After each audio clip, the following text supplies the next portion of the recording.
Assalamualaikum dan selamat sejahtera. Selamat datang ke kelas Pendidikan Kesihatan tahun 4. Pada hari ini, kita akan membincangkan topik Sediakan payung sebelum hujan. Topik ini akan menerangkan langkah-langkah bantu mula untuk merawat kecederaan lebam dan terseliuh. Salah satu kaedah bantu mula dalam merawat lebam dan terseliuh dipanggil prinsip Fraser. Prinsip ini terdiri daripada 6 langkah. Mari sama-sama kita lihat bagaimanakah cara untuk mengaplikasi prinsip ini dalam merawat lebam dan terseliuh. Langkah pertama, P. Prevent ataupun protect. Halang atau berhenti dari melakukan aktiviti. Lindungi bahagian yang tercedera.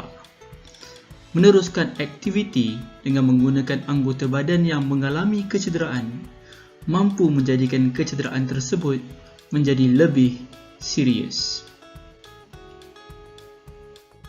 Langkah kedua, R. Rest ataupun rehat. Rehatkan bahagian yang mengalami kecederaan bengkak atau terseliuh. Longgarkan atau buka pakaian sekiranya perlu bagi membolehkan kita mengenal pasti keadaan kawasan yang tercedera. Langkah ketiga, Ice. Tuam sejuk bahagian yang mengalami kecederaan dengan menggunakan ais. Tuaman ini perlu dilakukan selama 10 hingga 15 minit dengan selangan 1 hingga 2 jam. Tuaman ais dapat membantu dalam memperlahankan aliran darah dan menyurutkan bahagian anggota yang mengalami lebam. Ingat, elakkan sentuhan terus ais ke atas kulit kerana ia boleh menyebabkan keradangan ais yang mampu merosakkan sel-sel kulit. Ais tersebut perlulah dibalut terlebih dahulu dengan plastik ataupun kain. Langkah keempat, C. Compress ataupun memberi tekanan. Balut kawasan yang cedera untuk mengenalkan tekanan pada kawasan tersebut. Balutan ini dapat membantu dalam memperlahankan aliran darah dan menyurutkan bahagian yang mengalami lebam.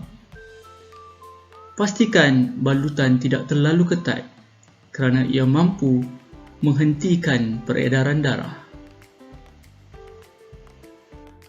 Langkah kelima, E.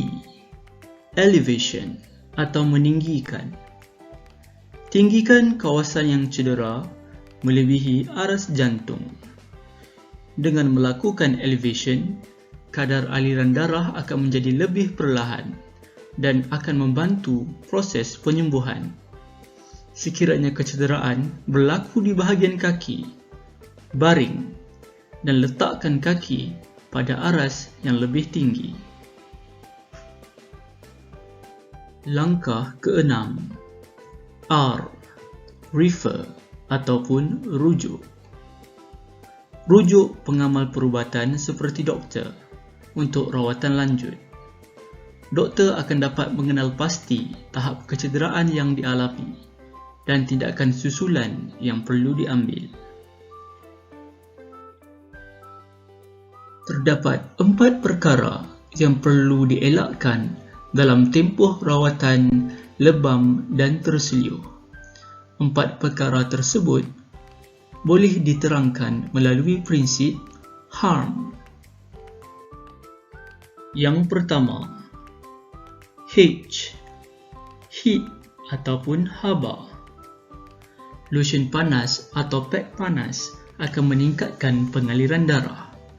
Keadaan ini akan melambatkan proses penyembuhan kerana haba akan menyebabkan salur darah yang pecah mengembang dan pengaliran darah akan sukar dihentikan.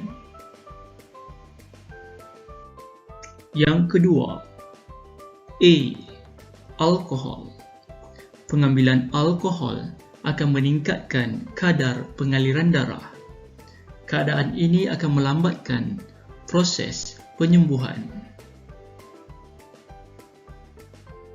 Yang ketiga, R ataupun run, bergerak. Pergerakan berlebihan akan melambatkan proses penyembuhan kerana pergerakan akan meningkatkan kadar pengaliran darah.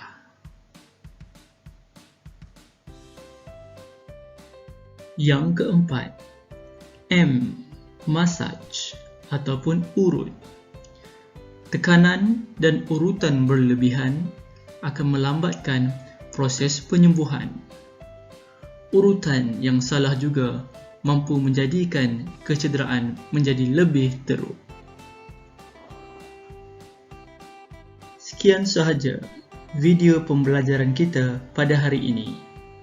Semoga anak-anak murid sekalian dapat mengingati 6 langkah dalam prinsip Pricer, iaitu prevent, rest, ice, compress, elevation dan refer. Dan ingat, untuk mengurangkan kadar kecederaan, kadar pengaliran darah perlulah diturunkan. Semoga kita semua terhindar dari sebarang kecederaan. Assalamualaikum dan terima kasih.